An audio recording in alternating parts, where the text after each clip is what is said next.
पुराने समय की बात है। गांव में धनीराम नाम का एक किसान रहता था। उसके पास 4 लड़के थे। धनीराम अपना घर चलाने के लिए कृषि कार्य करता था, लेकिन धनीराम के चारों लड़के बहुत ज्यादा आलसी थे। वह कभी भी खेतों में काम करने के लिए नहीं गए थे। वह सारा दिन अपना समय गांव में इधर उधर बैठकर बिताया करते थे। एक दिन धनीराम अपनी पत्नी से बोला कि आज तो मैं जिंदा हूँ तो सब कुछ सही चल रहा है, मेरे बाद कौन खेती करेगा। हमारे बच्चों ने तो आज तक खेती में कदम तक भी नहीं रखा है। धनीराम की पत्नी ने इस पर कहा, कोई बात नहीं, धीरे धीरे सीख जाएंगे। समय गुजरता जा रहा था। एक दिन धनीराम की अचानक से तबीयत खराब हो जाती है और वह बहुत ज़्यादा बीमार पड़ जाता है। इस दौरान धनीराम अपनी पत्नी से कहता है कि चारों लड़कों को मेरे पास बुलाओ, मेरे पास समय बहुत कम है।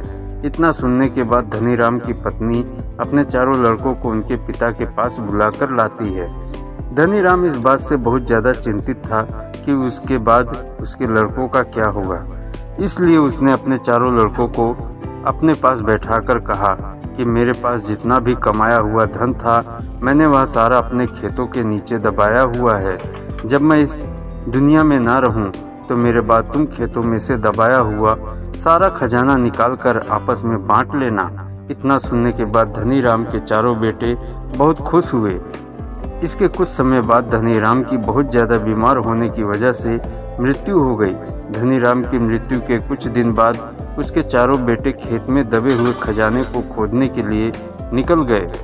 खेत में पहुंचने के बाद चारों बेटों ने पूरा खेत खोद डाला, लेकिन उनमें से किसी को भी खजाने जैसा कुछ नहीं मिला।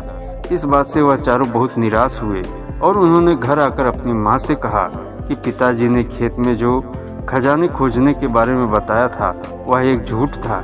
हम चारों ने पूरा खेत खोद डाला, लेकिन हमें खेत में कोई भी खजाना नहीं मिला। यह सुनकर उनकी माँ बोली कि तुम्हारे पिताजी अपने पूरे जीवन में यह घर और खेत ही कमाया है।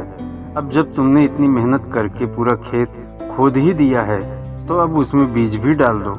इसके बाद चारों बेटों ने खेत में बीज बो दिए और माँ के कहे गए अनुसार खेत में समय पर पानी और खाद डालने लगे। समय बीतता गया और कुछ समय बाद खेत में फसल तैयार हो गई। फसल काटने के बाद चारों बेटों ने फसल को बाजार में बेचा और उससे जो भी पैसा मिले उससे उन्हें बहुत खुशी मिली। इसके बाद जब चारों बेटे घर गए तो माँ ने कहा कि बेटा, तुम्हारे पिताजी तुम्हें यही समझाना चाहते हैं कि जो हम मेहनत करते हैं उसके बदले में ही हमें खजाना मिलता है। दोस्तों, इस कहानी से हमें यह सीख मिलती है, अगर हमें अपने जीवन में सफल होना है तो हमें मेहनत करना चाहिए। अगर कोई भी व्यक्ति ज़्यादा आलस करता है तो वह अपने जीवन का कीमती समय बर्बाद कर रहा होता है। आपको हमेशा अपने जीवन में सही दिशा में मेहनत करनी चाहिए। फ्रेंड्स, अगर यह स्टोरी आपको पसंद आई हो तो प्लीज़ चैनल को लाइक, शेयर और सब्सक्राइब जरूर करें।